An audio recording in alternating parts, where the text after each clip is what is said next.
इस एक सीट के लिए, रायबरेली के लिए पूरी जोर आजमाइश और शक्ति प्रदर्शन ना सिर्फ गांधी परिवार की तरफ से, पूरी कांग्रेस की जो एक बड़े चेहरे हैं, जो बड़े लीडर्स हैं, उनका जमावड़ा है रायबरेली के अंदर। लेकिन समर्थ, आपसे यह समझना चाहेंगे, 80 में से 80 ये टारगेट भारतीय जनता पार्टी का। अब चूंकि राहुल गांधी वहां पर खुद मौजूद हैं, वो वहां से प्रत्याशी हो गए हैं, तो बीजेपी की चुनौती को कांग्रेस किस तरह से देख रही है और भारतीय जनता पार्टी और जनता क्या सोच रही है इसको लेकर?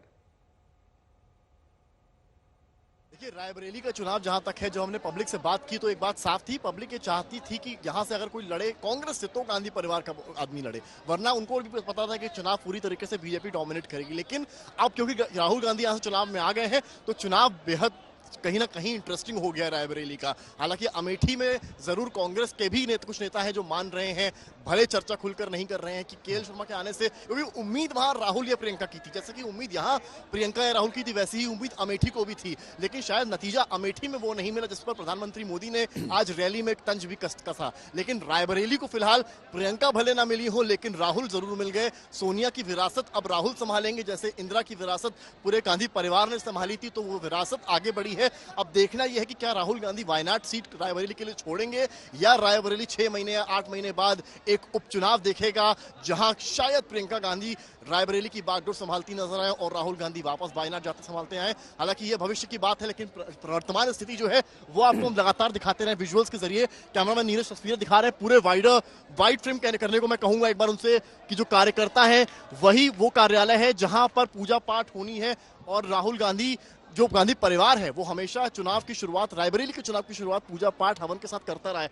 क्या कुछ रहा है यहाँ पर आप लोग का? रायबरेली में कहा जाता है हमेशा हवन पहले होता है, पूजा होती है, उसके बाद ही चुनाव में उतरता है। हाँ, ये परंपरा जो है इंदिरा गांधी जी से जो है ये लगातार चली आ रही है।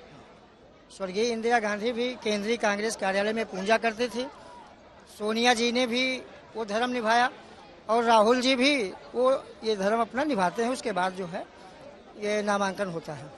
पूजा पाठ के बाद वो नामांकन के लिए निकलेंगे? नहीं, पूजा पाठ हो चुका है, अब नामांकन के लिए निकल चुके हैं। देख सकते हैं यहाँ पर, जैसा कि हमने आपको दिखाया, मल्लिकार्जुन खड़गे, सोनिया गांधी और राहुल गांधी नामांकन के लिए निकले हैं। और लगभग 1 किलोमीटर का जो दायरा है वो कवर करना है, उसके बाद कलेक्ट्रेट आएगा। जैसा कि मैं अपनी घड़ी में देख रहा हूँ लगभग 2:45 होने को आ रहा है, 3 बजे तक समय है नामांकन का। केएल शर्मा वहां अमेठी में नामांकन कर चुके हैं, यहाँ से बीजेपी के दिनेश सिंह जो है वो नामांकन कर चुके हैं। अब बारी राहुल गांधी की, जब वो कलेक्ट्रेट पहुंचेंगे अपना रोड शो कंप्लीट करके और वहां वो नामांकन करेंगे।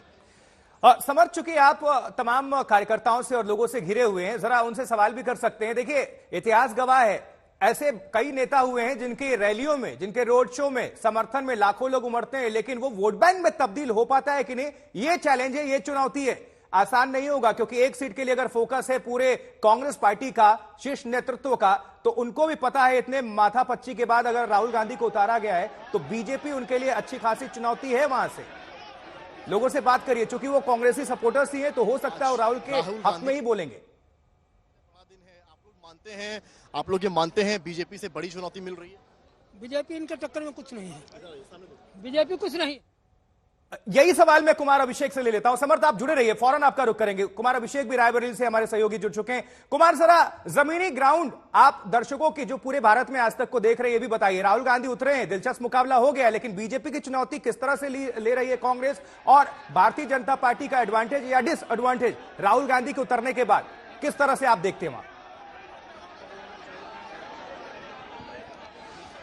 बिल्कुल, देखिए, राहुल गांधी अभी थोड़ी देर में नामांकन करेंगे। हालांकि यहां पर उम्मीद की जा रही थी कि पार्टी दफ्तर आएंगे, पूजा पाठ करेंगे और उसके बाद नामांकन होगा। मल्लिकार्जुन खड़गे आए थे और कुछ मिनटों में वो यहां से निकल गए। आप देखिए यहाँ पर लोगों की भीड़ भाड़ अभी भी है। ये बताइए कि ये राहुल जी आए कि नहीं आए? अभी आप यहाँ सीधा वही जाएंगे, क्या लग रहा है आपको? नहीं, इतनी ज्यादा भीड़ हो गई है कि शायद राहुल जी अभी नामांकन करने चले गए हैं, उसके बाद आएंगे। तो कहने का मतलब है कि राहुल वहां पहुंच चुके हैं और उसके बाद आएंगे, लगता है, इसलिए आप लोग यहाँ मौजूद हैं?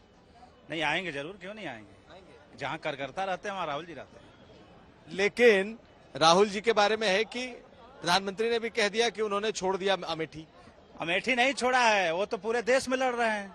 वायनाड लड़ा राहुल गांधी ने तो दक्षिण साफ हो गई बीजेपी। अभी रायबरेली आए हैं तो अमेठी ही नहीं, पूरा उत्तर भारत साफ हो जाएगी, और यहाँ से लेके गाजीपुर तक साफ है बीजेपी। ये कार्यकर्ताओं का जोश है और कार्यकर्ता अब वेट कर रहे हैं यहाँ पर कि पार्टी दफ्तर में नामांकन करने के बाद राहुल गांधी, प्रियंका गांधी, मल्लिकार्जुन खड़गे, सोनिया गांधी, ये तमाम लोग आएंगे। बहुत सारे लोग यहाँ मौजूद हैं, लोगों से बात करते हैं।